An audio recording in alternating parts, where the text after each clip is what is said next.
श्री स्वामी समर्थ. दिवसभराच्या धावपळीनंतर आणि कामाच्या व्यापानंतर रात्री जेव्हा आपण झोपायला जातो तेव्हा आपले मन शांत असणे अत्यंत आवश्यक असते. शास्त्रात असे सांगितलं जातं, असं मानलं जातं की झोपण्यापूर्वी आपण ज्या विचारांचे किंवा मंत्राचे चिंतन करतो त्याचा आपल्या उपजत मनावर खोलवर परिणाम होतो. इथे आपण अशाच मंत्राबद्दल जाणून घेणार आहोत, जो तुमच्या घराचे आणि आयुष्याचे सर्व संकटापासून संरक्षण करतो. तो प्रभावी मंत्र खालीलप्रमाणे आहे. ओम सदा भवानी दाहिने पुत्र गणेश, पाच देव रक्षा करे, ब्रह्मा विष्णू महेश. मंत्राचा सोपा अर्थ आणि महत्त्व. हा मंत्र दिसायला साधा वाटत असला तरी यामध्ये संपूर्ण विश्वाचं संरक्षण शक्तीचे आव्हान केले गेलेले आहे. ओम सदा भवानी यामध्ये आपण आदिशक्ती माता भवानीला, दुर्गेला वंदन करतो. देवी भवानी ही शक्ती आणि संरक्षणाची देवता आहे. तिचे स्मरण केल्याने भीती आणि नकारात्मकता नष्ट होते. 2. दाहिने पुत्र गणेश. कोणतेही कार्य निर्विघ्न पार पाडण्यासाठी गणपती बाप्पा आपल्या उजव्या बाजूला असावा, अशी ही प्रार्थना आहे.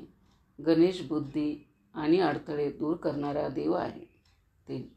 पाच देव रक्षा करे. या मंत्रात 5 प्रमुख देवताकडे रक्षणाची याचना केली आहे. ते 5 देव म्हणजे 1. माता भवानी, 2. भगवान गणेश, 3. ब्रह्मदेव, 4. भगवान विष्णू आणि 5. भगवान महेश म्हणजेच शिव. 1. ब्रह्मा विष्णू महेश. सृष्टीचा निर्माता, पालनकर्ता विष्णू आणि संहारक महेश या तिघांची शक्ती जेव्हा एकवटते तेव्हा माणसाचे कोणतेही दुःख किंवा संकट टिकू शकत नाहीत. हा मंत्र म्हणण्याचे फायदे. 1. शांत झोप. हा मंत्र म्हणून झोपल्याने मनातील चिंता दूर होतात आणि शांत गाढ झोप लागते. 2. नकारात्मकतेपासून मुक्ती. ज्यांना रात्री भीतीदायक स्वप्ने पडतात किंवा अस्वस्थ वाटते त्यांच्यासाठी हा मंत्र एक संरक्षण कवच आहे आणि त्याचंच काम करतो. 3. कष्ट आणि संकटाचे निवारण. घरातील संकटे दूर होतात आणि कामात येणारे अडथळे दूर होऊन यश मिळू लागते. 4. आध्यात्मिक बळ. रोजच्या पठणामुळे आत्मविश्वास वाढतो आणि कोणत्याही संकटाचा सामना करण्याची शक्ती मिळते. पठण करण्याची पद्धत.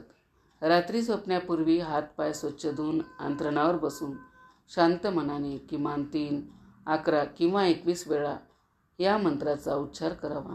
मंत्र म्हणून झाल्यावर हात जोडून देवाचे आभार मानावेत आणि मग झोपावे. मैत्रिणींनो, कसा वाटला व्हिडिओ कमेंट करून नक्की सांगा. चॅनलवरती जर नवीन असाल तर चॅनलला सबस्क्राईब करा. शेवटपर्यंत माझा व्हिडिओ ऐकलात त्याबद्दल आपल्या सर्वांचे मनापासून आभार. श्री स्वामी समर्थ.